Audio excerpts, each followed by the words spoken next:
talk about a practical approach to building leaders who are credible, adaptable, and ready for what's next. So my name is Betty Dannewitz, and this is my esteemed colleague, April O'Malley. Hello, everybody. And if you would please, I would love it if you participate, because the more you participate, the better the show. Got it? All right, great. All right, so I want to talk a little bit about this idea of next-gen leaders. Right now, currently, we have 5 generations in one workforce. So we've got boomers, Gen X, millennials, Gen Z, Gen Alpha. So if you identify with one of those 5, go ahead and give me a little jazz hands. There we go, excellent. Thank you very much. So here's the thing though, we've got these 5. This is not necessarily a new thing. We've had 5 generations all along the way, but this is the first time in modern history we have 5 generations that are actually expecting something very different. In fact, it's estimated that by 2035, nearly 80% of the workforce will be millennials, Gen Z, and early Gen Alpha. I don't know about you, April, but I am not any of those. Nope, no, me either. Yeah, so 80% of the workforce, 2034, by the way, how many years away is that? Somebody do the math. 8. 8 years. That's like tomorrow, folks. That is happening. And the other thing we want to talk about is that these generations, they bring new expectations about work and new expectations about leadership. And so I want to ask you, those listening, have you experienced this? Have you found that folks of these other generations have different expectations? And if so, what have you heard?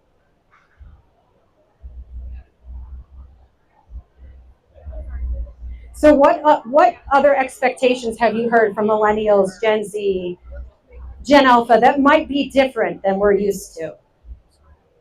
I'll say like they are more. They're not like us. They're not millennials. Their work ethic is just a little bit different. So their expectations of work, I'll look at them like, how do you plan to achieve that? So she said, this is what she said, and I quote, so Gen Z, they're not like us. They're not like millennials. Their expectations of work are different. Yeah, it's true. Go ahead. There's a lot of focus on wellness, on I'm not working after XYZ time. Yeah, and a lot of times I think as earlier generations, we might be like, but why? But really, I think the question is, okay, so then what do we need to do differently? Okay, so, and that's where we kind of want to go with this is, the workplace trends that we've explored are really redefining what leadership requires in order to be future ready. And I've got a few of these listed, and we're going to continue to talk about these. But again, I'm going to have you bring out your jazz hands, because as I kind of talk through these, if you feel this, if this resonates with you, if this is something that you want from your leader, I want you to do those jazz hands again. So first and foremost, connection points. Talk to me, talk with me. Transparency, tell me what's happening. Go ahead, you can jazz hand. Okay, good. Influence, teach me how to influence by actually influencing in front of me. Well-being, care about me, include me, and help me with my career. So these are the things that we found that are really the focus. So what we know for sure with all of this, compared to how we do leadership today, is we've got to think differently about how we design learning for leaders, because their expectations have changed. And I want to just make one thing very clear. We're not designing around age. This isn't about age. It's about expectations. And so what we're going to do now is April's going to take you through sort of the 5 principles we use as we design for this next generation of leaders. Excellent. Thank you, Betty D. I'm going to grab this from you because you won't be able to keep up with me. Wonderful. So yes, we've talked about those expectations, right? And that's going to be critical. So the question I think we need to be asking ourselves is, how do we leverage design to respond to those expectations? Mm-hmm. So we're going to talk about each of these expectations, and again, how do we build in, I'll give you some concrete examples of how Blanchard has chosen to build in design elements, again, to respond to those expectations. Okay, so the first thing is we start with their reality. All right, sounds good. Well, what does that exactly mean? And the thing that we want to acknowledge is that some of these expectations, while they might have always been there, right? So we've always had this background of uncertainty, responsibility, and change, and how leaders address that. That's been around for quite some time, right? But what is new is layering, right? So it's these expectations, but now on top of this, what we call the VUCA world, on top of that, we now have these expectations, right? So we now have expectations that our employees expect transparency from bottom to the top, right? They expect the connection like we talked about. We have an added layer now of how do we connect digitally, right? Because this is PAR. We talk about well-being. How are you addressing my full self? Okay. Inclusion, like we talked about. AI, another thing popping up, right? And then these evolving career expectations. So you're probably aware that the number one expectation that our new employees have coming into the workplace is to be developed, is to be treated as a whole person and to be developed. So the one thing that I observed in my time over the years is that when I first started to work, there was very concrete lines between my personal and my professional lives. I was actually coached as a young person that we don't really bring our personal opinions, expectations into the workplace, right? Those are things that we kept separate, and we certainly didn't expect for our leaders to share of any of their leadings, right? That's no longer the case. Those lines are blurring, and it's tough to navigate. It's absolutely tough to navigate. So, starting with their reality, how do we do this? Well, we've given some examples for sure, grounding the journey and the realities that we're talking about, right, that are facing. And that to me is all about the nuance. So, we do a couple things at Blanchard. First is we spend time getting to know the learner. And while that may seem obvious, remember that there are different levels of doing this. This doesn't mean you have to go to a multi-day workshop, although that's great when we can do it, right, when we really develop those personas. But sometimes it's a matter of doing focus interviews, right, and talking to 3 to 5 of those learners and thinking what's coming out thematically. Why is that important?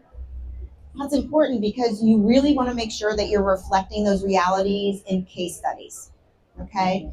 So that kind of the output of having spent time with those learners is, again, contextualizing the content. That's really where we feel Blanchard hits our sweet spot, is that we contextualize the models that we know are tried and true, but we do it in a way that really reflects the learner, the leader learner's reality, and the organization, right? So you want to think about when you're doing the personas and that work, that you're also really making sure that you're tying into the organization strategies and goals.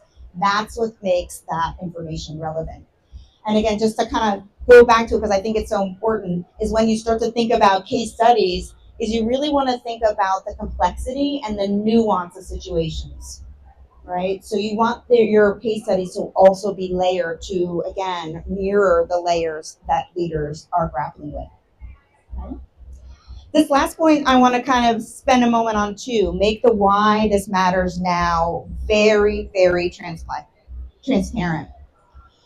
I truly think that this isn't anything new in the sense of setting context. What I think is different now is the ability, but you have to be extremely explicit about those connections now. You can't assume that leaders, individual contributors know the why.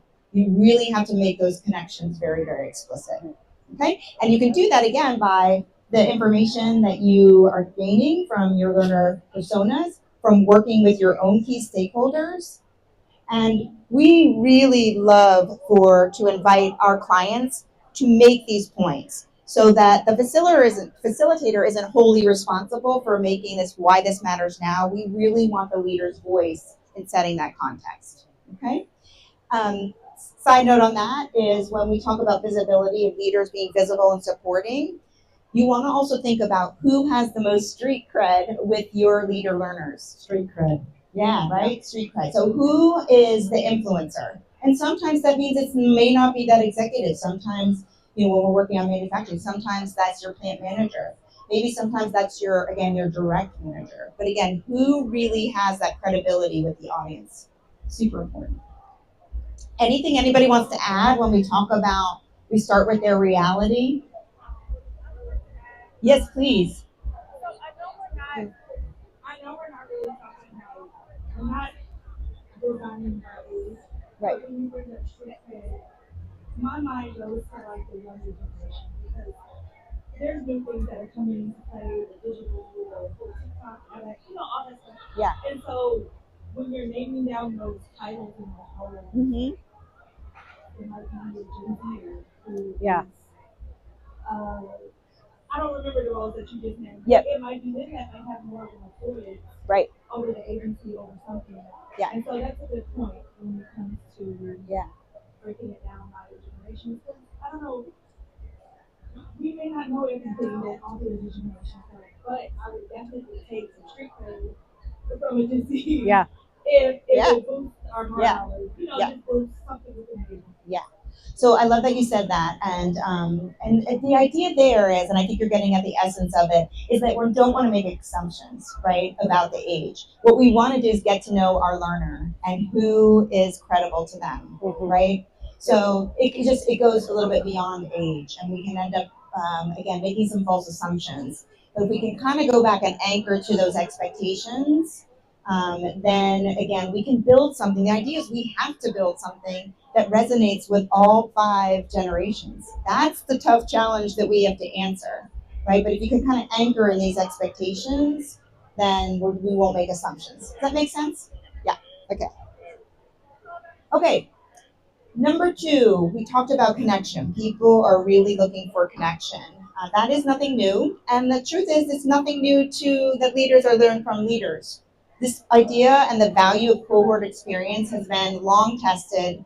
And we know there's so many knock-on effects when leaders are together and can share it's a shared experience, really, right? As a leader. What is new, again, as we're talking about layers, is that leaders expect, real connection. What does that mean, right? Shared reflection and a sense of belonging as the leader experience. So it goes a little deeper than just going through a cohort experience with my peers. Okay, so what do we mean by that? Okay, so here are some ideas, and then I'm going to give you a little concrete examples of the way that Blanchard has had success. And so we want to be building in reflection and discussion. Again, that probably isn't shocking to hear, right? Because we know how do adults learn? They need to go do, and then they need to reflect on what they did, and get that immediate feedback. So that's like the magic triangle. You do, you reflect, right? Immediate feedback. Okay. So we want to make sure that we're doing those things. We want to be very explicit about doing those things and giving the time necessary to really make sure that we're building that into the program. It's not an afterthought, right? It's integral. So we do this in a couple ways. First of all, we like to do things in chunks, okay, modularize. So what we love to do is we will feed up some new content, right? In all different types of ways. We can do that virtually, in person, self-paced, etc. But at the end of that learning, we love to give what we call an experiment. Okay, so we give an experiment. We actually use choice because that's a key. Choice equals motivation. Motivation equals learning. Okay, so we give them a choice. We give them an option of 3 things. And then they choose one that they're going to do typically within the next 2 weeks. Okay, they do their experiment. They come back for a learning lab. And in that learning lab, there is no new content that's introduced. We're reinforcing what they learned and what was their experience having completed their experiment. So they get time with their peers to share the good, bad, and ugly, and then be able to reflect with one another and give each other immediate feedback. Okay, so that is something that we've used quite successfully as part of our design element. Okay. Anybody have anything to add here in new, unique ways that you're building in connection? Well, the thing I'll add is that Yes, please. if we were to say, what is it that people are asking for the most, it's this.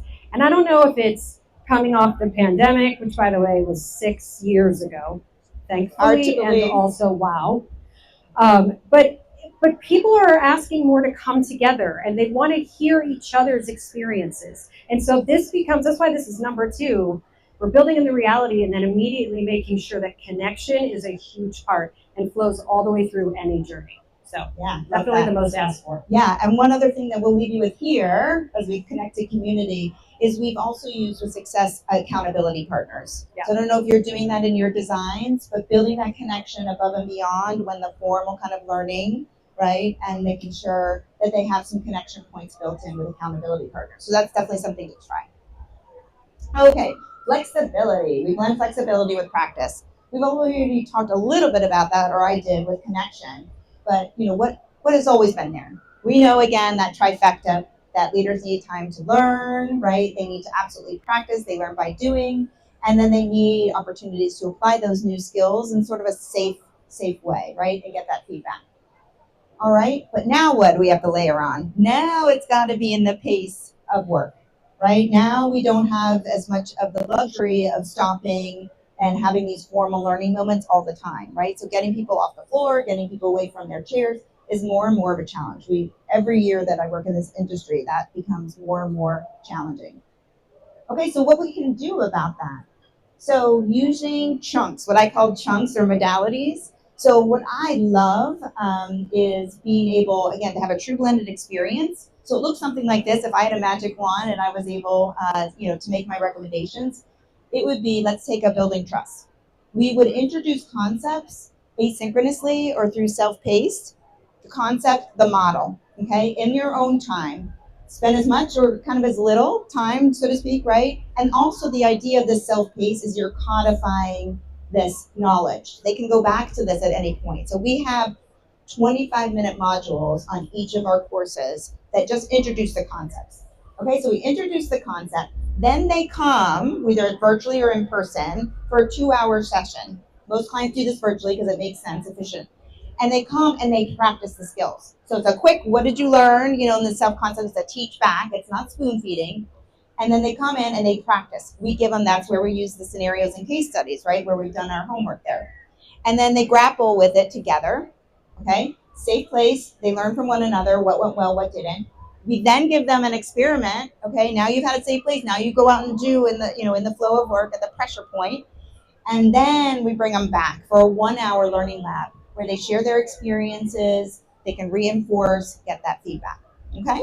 And then we would take concept number 2 and we kind of string these together. And so it's over time, it's spaced, it's modular, it's chunks, which is also more efficient. Does that make sense? Anything to add there? Okay, relevant application. We talked about this earlier, right? Developing the whole leader. So leadership has always been focused on how you manage your people to get to the performance, right? What we need to layer on now is we all probably know here that being a leader is tough, right?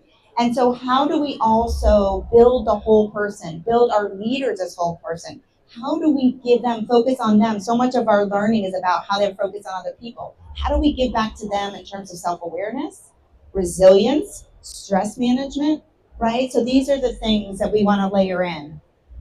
And again, really we talk about how can you layer in those self-leadership. I would really look at that for yourselves, the self-leadership principles, integrating those in, right? So really we're helping leaders lead the person, not the task, and we need to do the same for them. I would just add that. Yes, please. Sorry. Nope, go ahead. I would just add that anytime I build a journey, my first pancake, by the way, at Blanchard, we love the idea of the first pancake. You ever make pancakes and the first one kind of comes out kind of wonky? You know what I'm talking about? Well, she said she threw it away. My house, somebody will eat that, okay? But what the first pancake does is it tells us what we need to change. The heat needs to go down or up, wait a little longer. So in about every first pancake that I do with a client, I start with what I always say is get yourself ready.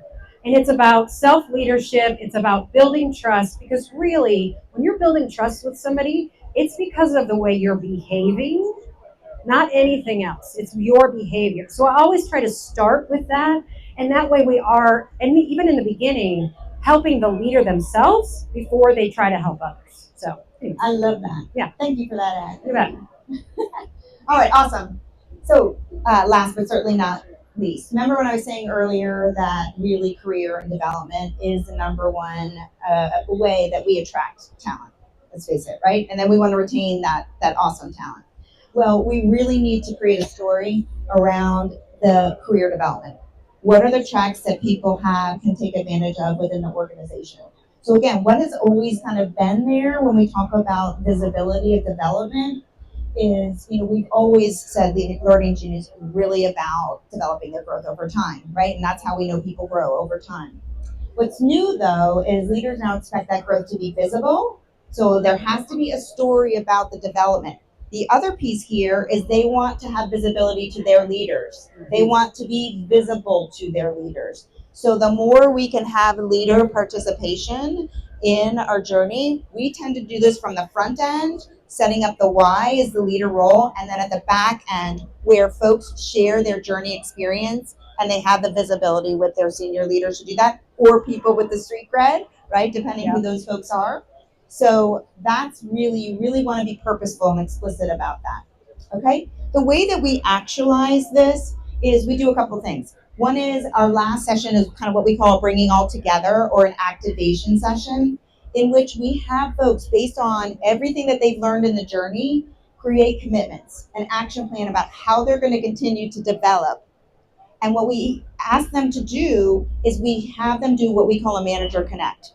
So sharing that with their manager, what is their action plan, asking for the support and direction, those are terms that we use in SL2, support and direction they need from their leader in order to continue their journey, okay? This is also a really good place for accountability partners to help one another to continue on the journey with their commitments, okay? But again, that visibility from their leaders or those folks that have street cred.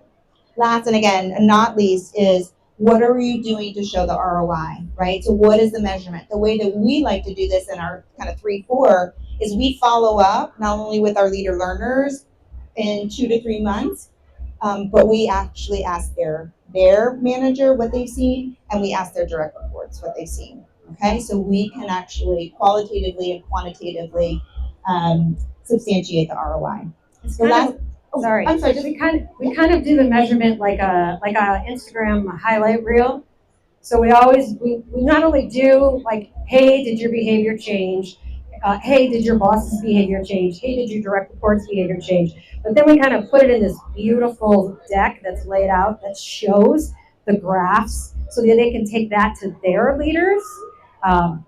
Anyways, also before you finish, can we make this visible? Yes, of course we can. Sorry, I'm sorry. Okay, I just want to make it visible. Okay, all right, cool. there we go. Talk about Instagram. We'll post that later. All right, I love it. Okay, one last thing I'm going to say here, and then we're going to open up for Q&A. I did mention those manager connects. One of the things that we do very purposefully is we prepare our managers for that manager connect. So what does that look like? That looks like toolkit in the sense of what is it that we covered in the program, okay? Highlights for sure. Mm-hmm. Also, though, we give them resources if they want to dig deeper into a topic, because a lot of times we hear from those managers of like, I want to be supportive, but I didn't get this kind of development experience, right? And so if they want to dig deeper, we give them the resources to do so.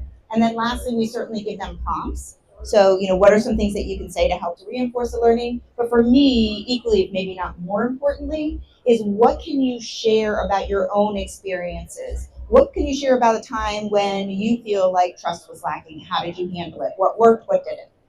Okay. So I just wanted to make sure that we weren't leaving those managers out to dry.